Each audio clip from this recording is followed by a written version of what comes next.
So మరి Boston city నచ్చిందన్నారు, మరి మా తెలుగు వాళ్ళు నచ్చారా? ఇక్కడ తెలుగు వాళ్ళండి మేడం, అసలు ఇంతగా బాగా చూసుకుంటున్నారు, ఆదరిస్తున్నారు మమ్మల్ని. ప్రతి తెలుగు ప్రేక్షకులు బోస్టన్లో ఉన్న వాళ్ళందరికీ కూడా నా థ్యాంక్స్ అండి. మమ్మల్ని, మా జబర్దస్త్ టీంని కానీ మమ్మల్ని కానీ ఇంత ఆదరిస్తున్నందుకు. ముఖ్యంగా నిన్న మా సంస్థ ఉండగా madam, Telugu association greater Boston వాళ్ళు, ప్రతి ఒక్కరు అందులో ఉన్న సంస్థలో ఉన్న ప్రతి ఒక్కరికి, ముఖ్యంగా చైర్మన్ గారికి అండ్ మా ప్రెసిడెంట్ గారు అయినటువంటి శ్రీనివాస్ గారు, గొంతి శ్రీనివాస్ గారికి, సూర్య గారికి, కళ్యాణ్ గారికి, అందులో ఉన్న లాస్ట్ నుంచి ఫస్ట్ వరకు అందరికి కూడా థ్యాంక్స్ అండి. మనం చాలా బ్రహ్మాండంగా చూసుకున్నారు ఇక్కడ, మళ్ళీ మర్చిపోలేం, మళ్ళీ రావాలనిపిస్తుంది. మీరందరూ కూడా మమ్మల్ని మంచి వెల్కమ్ చేసి అంత బాగా ఆదరించారు. మేము నచ్చాం కాబట్టి ఈరోజు ఇంత ఇంటర్వ్యూ తీసుకుంటున్నారు మా కోసం. సో మేము మళ్ళీ పిలిస్తే వస్తారు మీరు? మేడం ఇట్లా పోయిన వెంటనే మళ్ళీ కాల్ చేయండి, మళ్ళీ వచ్చేస్తాం.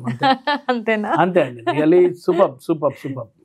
థ్యాంక్ యూ వెరీ మచ్ అండి. ఎస్ అండ్ స్పెషల్ థ్యాంక్స్ నేను చెప్పుకోవాల్సిన ఓ వ్యక్తి ఉన్నాడు మేడం, అతనే వెంకట దిగ్గురెడ్డి గారు అని అట్లాంటాలో ఉంటారు.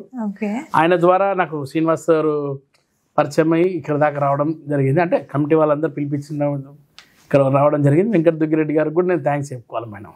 థ్యాంక్ యూ వెరీ మచ్ అండి. వెంకట్ గారు మీకోసం కూడా థ్యాంక్ యూ. అట్లాంటాలో ఉంటాడు, మీరు అందరూ గుర్తుపడతారు, చూస్తే గుర్తుపడతారు. ఓకే. సో మాతో పాటు చాలా సినిమాలు చేశాడు మేడం. అవునా? యాక్టర్ కూడా.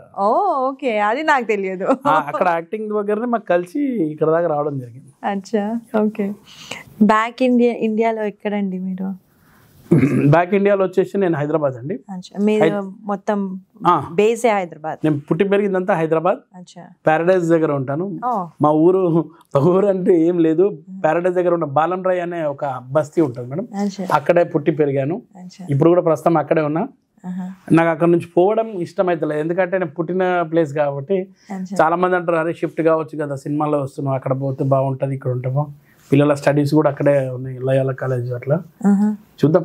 ఎంతమంది అండి పిల్లలు మీకు? ఇద్దరు అబ్బాయిలు. ఇద్దరు అబ్బాయిలు. ఓకే. పెద్ద అబ్బాయి డిగ్రీ అయిపోయింది, ఇప్పుడు గోల్డ్ మెడలిస్ట్, మంచి బాగా చేస్తాడు. నేను మీ ద్వారా చెప్తున్నది ఏంటంటే, మా అబ్బాయికి కూడా మంచి వైజాగ్లో సత్యానంద్ మాస్టర్ గారి దగ్గర ట్రైనింగ్ చేపిస్తున్నాను. చూద్దాం లక్ ఎలా ఉంటుందో. Good luck for that. చిన్న అబ్బాయి డిగ్రీ చేస్తున్నాడు, సెకండ్ ఇయర్. అచ్చా. సో మీరు ఖాళీ టైంలో ఏం చేస్తుంటారండి? మేడం నేను సినిమా చూస్తాను ఎక్కువ. అంతే? సినిమాలు, TV and latest news, latest trending లో ఎవరు ఉన్నారు. నేను ఇంట్లో ఉన్నా కానీ లేటెస్ట్ యూత్ లో ఏ ట్రెండింగ్ లో నేను అదే ఫాలో అవుతాను మేడం. యూత్ ని ఫాలో అవడమే నాకు ఇష్టమైంది, ఎందుకంటే పాత చింతకాయ పచ్చడి వాళ్ళ మీద పెడితే వాళ్ళని పక్కన బొమ్మంటారు, అంతే. వాళ్ళతో పాటు ట్రెండింగ్ లో వెళ్తాను మేడం. అదే.